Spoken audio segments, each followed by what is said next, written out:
sou pastor da Igreja Batista Nova Campinas. Em Campinas, a Igreja Batista do Cambuí foi nossa parceira na organização, a nossa igreja mãe.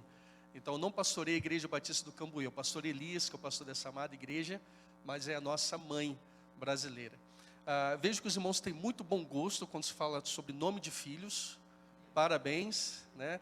E é uma alegria muito grande estar com os irmãos aqui nessa igreja muito amada, uma igreja que tem um lugar especial, com certeza, no nosso coração. Queridos, quando nós pensamos sobre aquilo que Deus fez ao longo da história, nós sabemos que Deus, ele criou basicamente duas instituições. A primeira foi o casamento lá no Éden ainda, com Adão e Eva, e a segunda foi a igreja.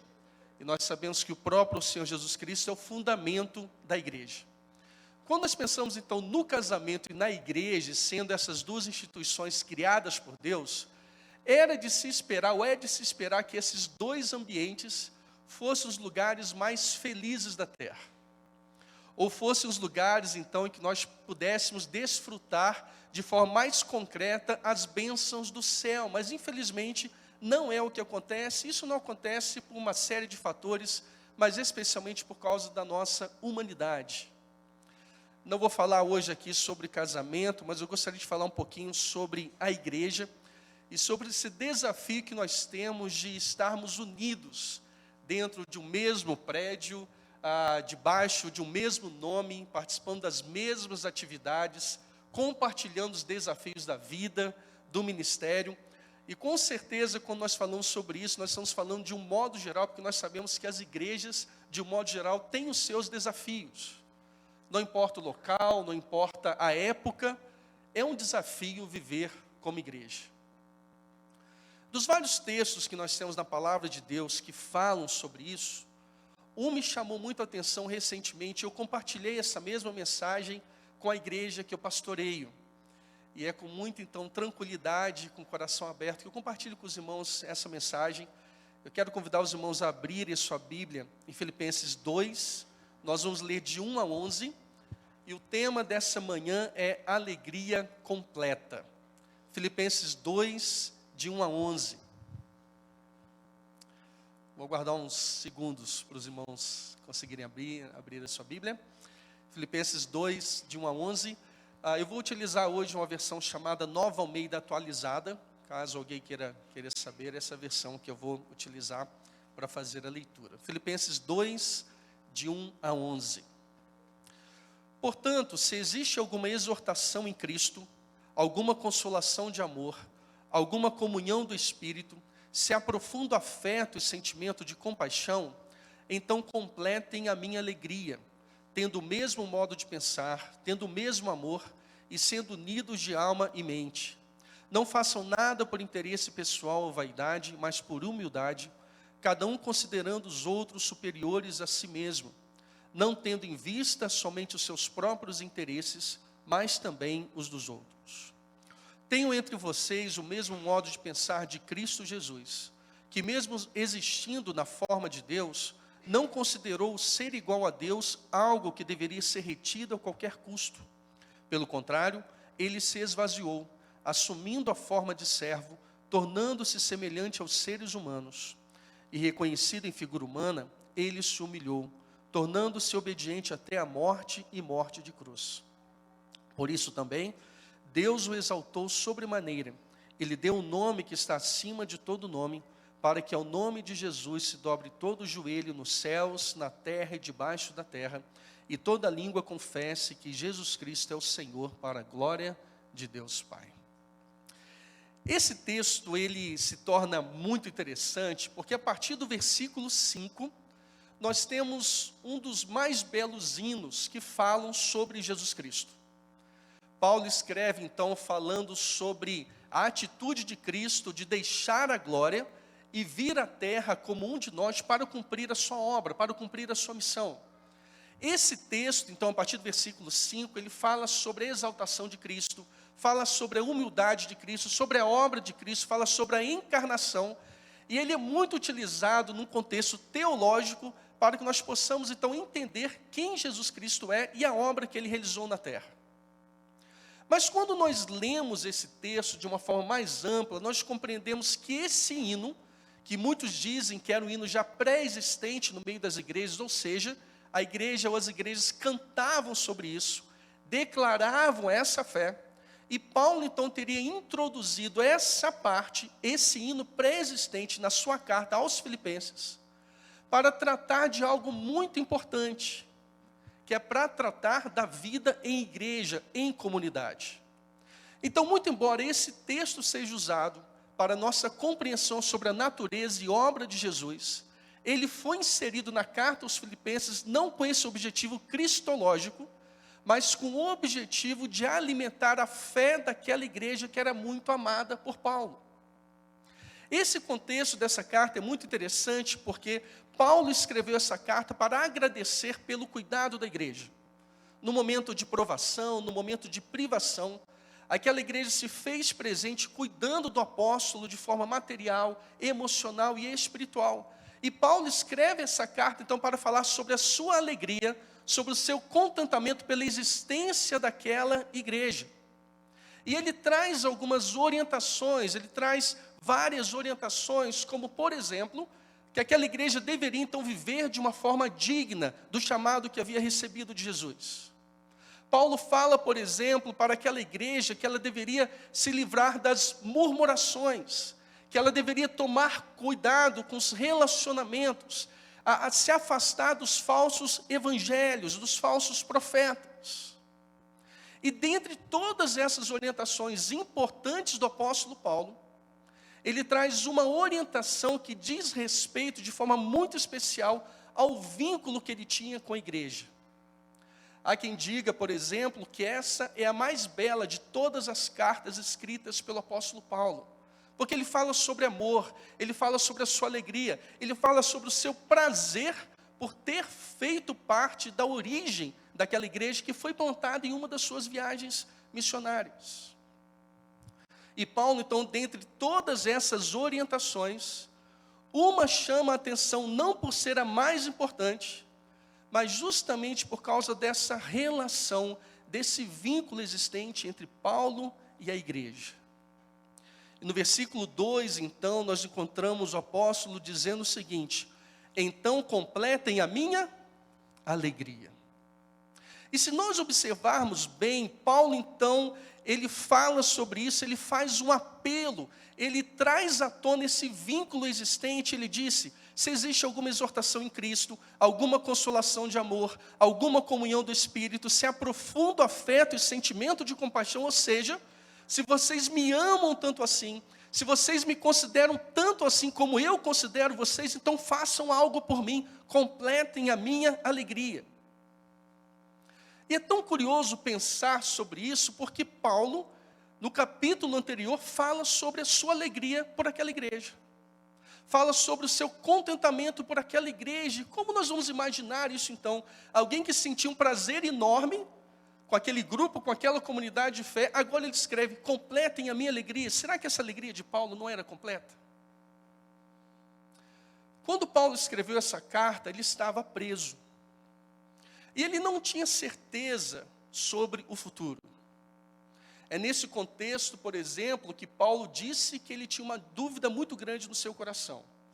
Entre morrer e estar com Cristo, o que seria muito melhor para ele, e entre continuar vivo e continuar abençoando aquela igreja, continuar trabalhando para o desenvolvimento daquela igreja. Foi nesse contexto, então, que Paulo diz que não importava para ele, porque ele sabia que Cristo seria glorificado tanto na vida quanto na sua morte. Mas ele tinha essa dúvida no seu coração. E Paulo, naquele momento de incerteza, ele apresenta então para essa igreja as suas últimas orientações, os seus últimos pedidos. Dentre eles, esse pedido especial: então completem a minha alegria. É tão interessante porque esse verbo utilizado por Paulo para falar sobre completar, significa no original preencher por completo até o limite do transbordo. Ou até transbordar, até não faltar mais nada, mas não é apenas encher, é preencher todos os espaços. Preencher de tal forma que nada fique vazio, que nada sobre, é preencher de forma completa. E Paulo desejava então que essa igreja completasse a sua alegria. Ele apresenta na sequência como a igreja faria isso. Quando nós pensamos sobre a vida em igreja, sobre a vida em comunidade, nós sabemos que existem muitas necessidades, existem muitas atividades, existem muitos serviços que nós prestamos para as pessoas como igreja, existem muitos ministérios, existem muitas oportunidades de serviço. Mas quando Paulo fala sobre a igreja, quando Paulo faz esse apelo para que a sua alegria fosse completa, Paulo não pensou na estrutura física.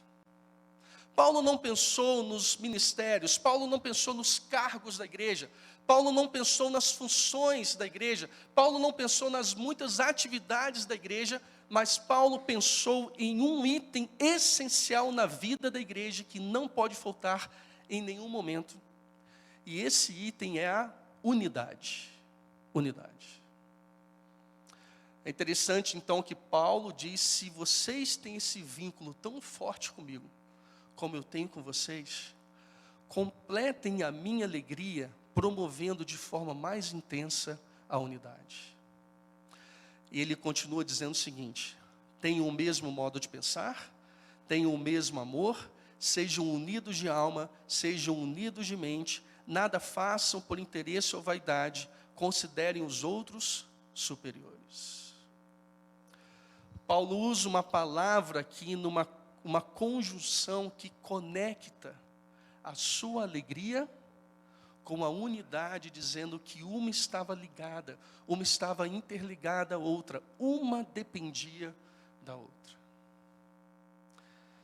Eu sou filho de pastor, desde que me entendo por gente, faço parte de igreja batista. Mas é tão interessante, tão especial quando nós visitamos igrejas, ou quando nós pensamos na nossa igreja, que uma igreja alegre, ela tem unidade. Ou uma igreja que tem unidade, ela é alegre. É tão interessante isso, porque se nós quisermos saber se uma igreja é unida, se os membros se amam, se os membros se gostam, vamos dizer assim, se eles cuidam uns dos outros, isso reflete na alegria, no culto coletivo, no encontro com os irmãos. Se lembram, por exemplo, que o salmista disse: alegrei-me quando me disseram, vamos à casa do Senhor. A casa do Senhor é um local de alegria. No Salmo 133, quão bom e quão suave é que os irmãos vivam em união. Se nós queremos saber se uma igreja é unida, basta observar como os irmãos se relacionam. Se há alegria no ambiente, se há alegria no culto coletivo, se quando as pessoas se encontram, há abraço, há aperto de mão, há sorriso no rosto, a alegria faz parte da igreja, porque a unidade faz parte da igreja. A alegria depende da unidade, a unidade depende da alegria. Uma está ligada à outra, não podem ser separadas. Concordam comigo que Paulo podia ter pedido qualquer coisa para aquela igreja? Mas ele disse: completem a minha alegria por meio da unidade. A unidade é tão importante para a igreja, porque Jesus orou por isso. Ou é tão importante para a igreja, ao ponto de Jesus ter orado por isso. Eu não vou ler todo o capítulo 17 do Evangelho de João, mas observe o que nós encontramos, especialmente em duas partes. João 17, 11 e 13. Jesus estava orando para os seus discípulos atuais, ou seja, para aqueles que estavam com ele naquele momento. Já não estou no mundo, mas eles continuam no mundo, enquanto eu vou para junto de ti. Pai Santo, guarda-os em teu amor que me deste, para que eles sejam um, assim como nós somos um. Um pouco mais à frente, a partir então do versículo 20, Jesus não estava mais pedindo por aqueles discípulos daquele momento, mas pelos discípulos futuros, ou seja, Jesus estava pedindo para a igreja de hoje, a partir do versículo 20. Não peço somente por estes, mas também por aqueles que vierem a crer em mim, por meio da palavra que eles falarem, a fim de que todos sejam um, e como tu, ó Pai, estás em mim e eu em ti, também eles estejam em nós, para que o mundo creia que tu me enviaste. Querido, Jesus se importou e se importa com a unidade da igreja, ao ponto de, na sua oração sacerdotal, ele dedicar um tempo para pedir pela unidade da igreja. A unidade da igreja é apresentada como sendo o ideal de Jesus, tendo como modelo a sua unidade com o Pai. Como eu disse e volto a repetir, a igreja pode ter muitas características, pode ter muitos ministérios, pode desenvolver muitas atividades, pode ter o melhor prédio de todos, pode ter o melhor recurso tecnológico de todos. Mas se faltar a unidade, a igreja nunca terá alegria completa. Se faltar unidade, como Jesus disse, o mundo não crerá que ele foi enviado pelo Pai. Então, se eu posso deixar hoje para os irmãos uma orientação com muito carinho no coração, é nesse sentido de que os irmãos vivam sempre em unidade. Desenvolvam essa unidade. Nesse texto, então, nós encontramos Paulo desenvolvendo um pouquinho esse tema da unidade. E ele apresenta, então, alguns aspectos sobre essa unidade, ou sobre como deve ser essa unidade, ou qual é a relação entre a unidade da igreja e a alegria completa. Em primeiro lugar, a alegria da igreja será completa quando a unidade for geral. Observem isso. A alegria da igreja será completa quando a unidade for geral. Pedro, ou melhor, Paulo, utilizou um verbo na segunda pessoa do plural, dizendo: completem vocês, todos vocês.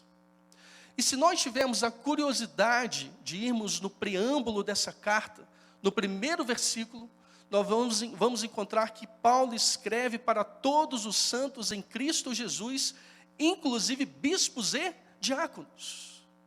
Ou seja, ele não deixou ninguém de fora, ele escreveu para toda a igreja, para a liderança espiritual da igreja, para todos os membros da igreja, dizendo: completem vocês, é um dever de vocês, é uma tarefa de vocês, vocês precisam promover essa unidade, ninguém ficou de fora, queridos.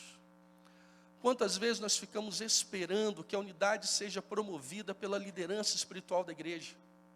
Ou quantas vezes nós lançamos sobre o outro essa responsabilidade por uma unidade quebrada e não percebemos que todos nós fomos chamados para viver em unidade. E a alegria da igreja somente será completa quando a unidade for geral. Isso significa que não importa qual é a nossa função, qual é o nosso dom, qual é o nosso ministério, todos nós somos responsáveis pela unidade da igreja. Não fique esperando pelo outro. Não fique aguardando um sinal de aproximação do outro. Não fique, por exemplo, esperando que o outro peça perdão para você ir até esse irmão para conversar com ele, para consertar as coisas. Isso é tão sério que a orientação da palavra de Deus é: antes, por exemplo, de tomar a ceia, que você vá e se resolva com o seu irmão. A alegria da igreja será completa quando a unidade for geral. Entre jovens, adolescentes, crianças, adultos, melhor idade. Foi assim que a palavra de Deus deixou para nós. Então, em primeiro lugar, a alegria da igreja será completa quando a unidade for geral. Em segundo lugar, a alegria da igreja será completa quando a unidade for intencional. Paulo utilizou o verbo no imperativo: completem vocês. Sabe o que isso significa, queridos? Que não é apenas um pedido ou apenas uma orientação do apóstolo Paulo, mas é quase uma ordem, um comando. Não existe opção para a igreja. não existe alternativa para a igreja. Nós precisamos promover a unidade de forma intencional. Não é uma opção, é um dever. É sim um privilégio, mas é também um dever. Nós sabemos que na igreja existem afinidades, não é assim que funciona? Nós temos faixas etárias diferentes, nós temos pessoas em momentos diferentes da vida, nós temos pessoas com condições econômicas diferentes, nós temos pessoas que moram mais perto do que outras. E é natural, então, que essas afinidades surjam, e observem, as afinidades surgem naturalmente. Parece que elas atraem os semelhantes, é assim que funciona. Mas as afinidades na igreja, elas decorrem de uma característica humana, enquanto a unidade na igreja decorre de um vínculo espiritual. Nós precisamos tomar muito cuidado para que a nossa unidade na igreja não seja promovida apenas por meio das afinidades. Nós precisamos olhar para a unidade como sendo um vínculo espiritual. Como nós vimos aqui, o próprio Senhor Jesus pediu pela unidade. Ele é o agente da unidade, ele é o maior interessado na unidade da igreja. Então, se você tem pessoas assim que você tem um relacionamento mais próximo, glórias a Deus por isso. Existem pessoas com quem você tem maior afinidade do que com outras, tranquilo, sem nenhum problema. Mas não se acomode com isso. Não se baseie apenas nisso, porque afinal de contas, todos nós fazemos parte do mesmo corpo. Todos nós fazemos parte da mesma lavoura, todos nós fazemos parte do mesmo edifício de Deus. Nós somos uma igreja, nós somos apenas um povo, unidos pelo vínculo maior em Cristo Jesus. Então promova a unidade de uma forma intencional. Não deixe ninguém para trás, não deixe ninguém de lado. Vá até essa pessoa, tome essa iniciativa. O nosso Deus é um Deus intencional. Quando nós olhamos para esse hino que foi introduzido pelo apóstolo Paulo, nós percebemos que foi ato de Jesus deixar os céus e vir para a terra. Houve uma intenção, houve um propósito nisso. A alegria da igreja será completa quando a unidade for intencional. Quando nós nos esforçarmos para promover essa unidade. Em terceiro e último lugar, a alegria da igreja será completa quando a unidade for abrangente. Observem isso. Nos versículos 2 a 4, Paulo apresenta alguns aspectos da unidade que devem ser observados. De um modo geral, queridos, nós mantemos a unidade ou buscamos a unidade em alguns aspectos, mas nem sempre em todos os aspectos. E o apóstolo Paulo, então, apresenta alguns aspectos importantes da unidade. Primeiro, ele diz: tenham o mesmo modo de pensar. A igreja precisa estar unida nas suas decisões. Paulo também disse: tenham o mesmo amor. A igreja precisa estar unida no sentimento. Paulo disse: sejam unidos de alma. A igreja precisa estar unida na motivação. Sejam unidos de mente. A igreja precisa estar unida na convicção. Nada façam por interesse ou vaidade, mas humildade. A igreja precisa estar unida no propósito. Considerem os outros superiores. A igreja precisa estar unida no serviço. Precisamos então promover a unidade na decisão, no sentimento, na motivação, na convicção, no propósito e no serviço. Quanto mais abrangente for a unidade da igreja, mais próxima ela estará da alegria completa. E é nesse contexto, então, agora, que Paulo introduz esse hino de exaltação em Cristo, a partir do versículo 5, e ele diz: tenham entre vocês o mesmo modo de pensar de Cristo Jesus, que mesmo existindo na forma de Deus, não considerou ser igual a Deus algo que deveria ser retido a qualquer custo. Pelo contrário, ele se esvaziou, assumindo a forma de servo, tornando-se semelhante aos seres humanos. E reconhecido em figura humana, ele se humilhou, tornando-se obediente até a morte e morte de cruz. Por isso também Deus o exaltou sobremaneira, e lhe deu o nome que está acima de todo nome, para que ao nome de Jesus se dobre todo o joelho nos céus, na terra e debaixo da terra, e toda língua confesse que Jesus Cristo é Senhor, para a glória de Deus Pai. Quando nós lemos esse texto, fazendo essa conexão, começa a fazer mais sentido para nós. Porque quando Paulo apresenta Jesus como sendo modelo para a igreja, ele diz então que a igreja deve ser unida na decisão, seguindo o exemplo de Cristo que se entregou. A igreja deve ser unida no sentimento, seguindo o exemplo de Cristo que se esvaziou. A igreja precisa seguir o exemplo de Cristo na motivação e fazer como Cristo que se tornou semelhante aos homens. A igreja precisa ser unida na convicção, seguindo o exemplo de Cristo que foi obediente. A igreja precisa ser unida no propósito, seguindo o exemplo de Cristo, que foi obediente até a morte e morte de cruz.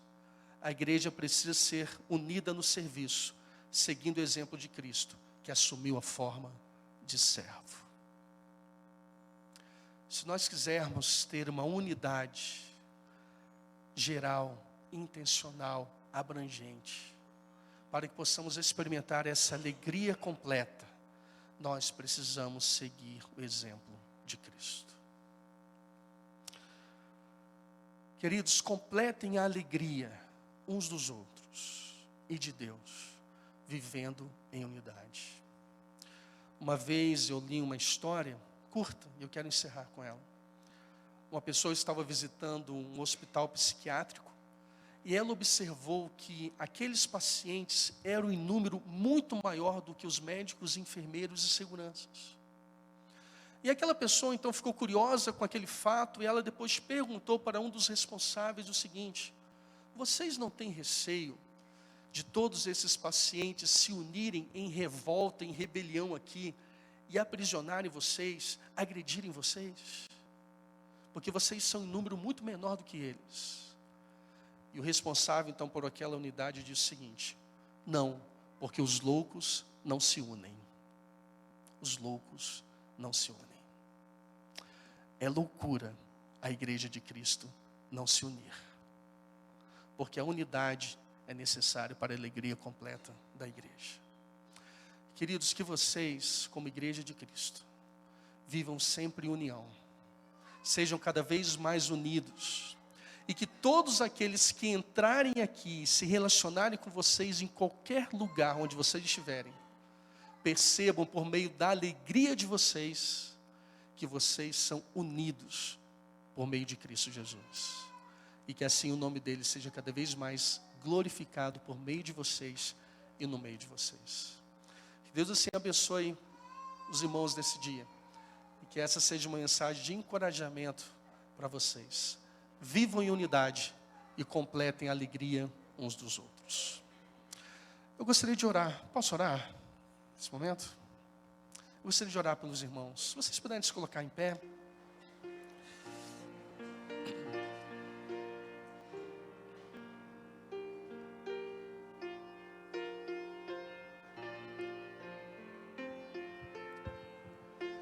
Queridos, nós te bendizemos. Querido Pai, nós te bendizemos por esse momento tão especial, ó Pai, quando o teu povo se reúne para prestar um culto ao Senhor. O Senhor conhece muito bem, ó Pai, os desafios que temos como igreja. O Senhor conhece, ó Pai, os desafios que nós temos para manter a unidade, especialmente num tempo tão difícil quanto esse, ó Pai, de tantas preocupações, de tantas tribulações, ó Pai, de tanto ainda ajuste nesse momento pós-pandemia. Mas nós sabemos, Senhor, que o vínculo que nos mantém não depende desse mundo, mas depende de Cristo, e Ele já assegurou para nós tudo aquilo que nós precisamos para viver em unidade. Que essa igreja que aqui, ó Pai, está reunida, seja conhecida e reconhecida pelo Senhor, pelos outros e por todos aqueles que conhecerem esse povo, Pai, como um povo que vive em unidade. E que essa unidade, ó Pai, se manifeste por meio da alegria deles. Que essa alegria, ó Pai, seja contagiante e que possa impactar a vida de muitas pessoas. Continue, ó Pai, abençoando a Tua igreja, preservando a Tua igreja. Continue, ó Pai, usando a Tua igreja de uma forma muito especial. E que o nosso desejo de Te servir e Te honrar seja, ó Pai, cada vez mais fortalecido no nosso coração. E que assim o Teu povo, ó Pai, continue firme até a volta gloriosa do nosso Senhor e Salvador Jesus Cristo. É o que nós pedimos e Te agradecemos, Pai, em nome de Jesus. Amém, Senhor. Amém. Deus abençoe, meus irmãos.